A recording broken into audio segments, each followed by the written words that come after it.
মতভেদ ও বর্জনের নাটকীয়তায় শেষ হলো আবাসিক হলে ছাত্র রাজনীতি বন্ধ ও ডাকসু নির্বাচন নিয়ে ঢাবি প্রশাসন ও ছাত্র সংগঠনের বৈঠক শেষে উপাচার্য জানান শিক্ষার্থী বান্ধব রাজনীতির লক্ষ্যেই আলোচনা চলছে। এর আগে শিবিরের গুপ্ত কার্যক্রম ও মুক্তিযুদ্ধকালীন অবস্থান নিয়ে বিতর্ক তুলে বৈঠক বর্জন করে বাম সংগঠনগুলোর নেতারা। ছাত্র শিবির বলছে 2014 সালে আওয়ামী লীগ বিরোধী আন্দোলনে জড়িতদের অপরাধী তকমা দেয়া এসব সংগঠন বর্জনের নাটক করেছে। ঢাকা বিশ্ববিদ্যালয়ের আবাসিক হলে ছাত্র রাজনীতি বন্ধ এবং ডাকসু নির্বাচন নিয়ে সক্রিয় 21 সংগঠনকে বৈঠকে আমন্ত্রণ জানায় বিশ্ববিদ্যালয় প্রশাসন।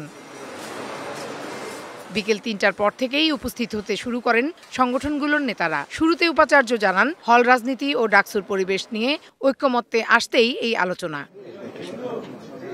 বৈঠকের 10 মিনিটের মাথায় ইসলামী ছাত্র শিবিরের উপস্থিতিকে কারণ দেখিয়ে বৈঠক বর্জন করতে থাকেন বাম সংগঠনের নেতারা। ঢাকা বিশ্ববিদ্যালয় প্রশাসন যে ভূমিকা রেখেছে এবং তারা কোনো ছাত্র সংগঠনের সাথে আলোচনা না করে তারা ইচ্ছা মতো তারা সেই মবের সামনে গিয়ে বললেন হলগুলোতে রাজনীতি থাকবে না।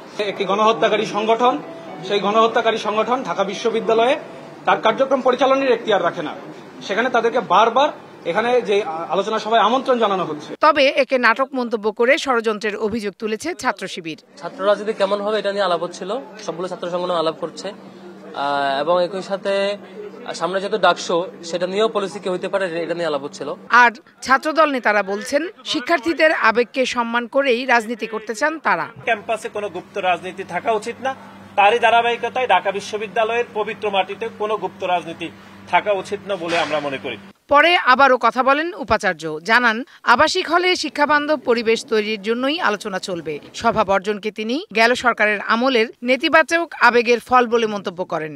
অনেক রকম মতদ্বন্দ্বতা থাকা সত্ত্বেও আমরা we have been able to maintain a civil dialogue এবং বহুদিন ধরে আমরা এই ডায়ালগ করতে পেরেছি। এদিকে ছাত্র রাজনীতি বন্ধের সিদ্ধান্তের আগে খোদ শিক্ষক রাজনীতি বন্ধের দাবি জানিয়েছে ইসলামী ছাত্র আন্দোলন বাংলাদেশ। Farhana Juthi, DBC news, Dhaka.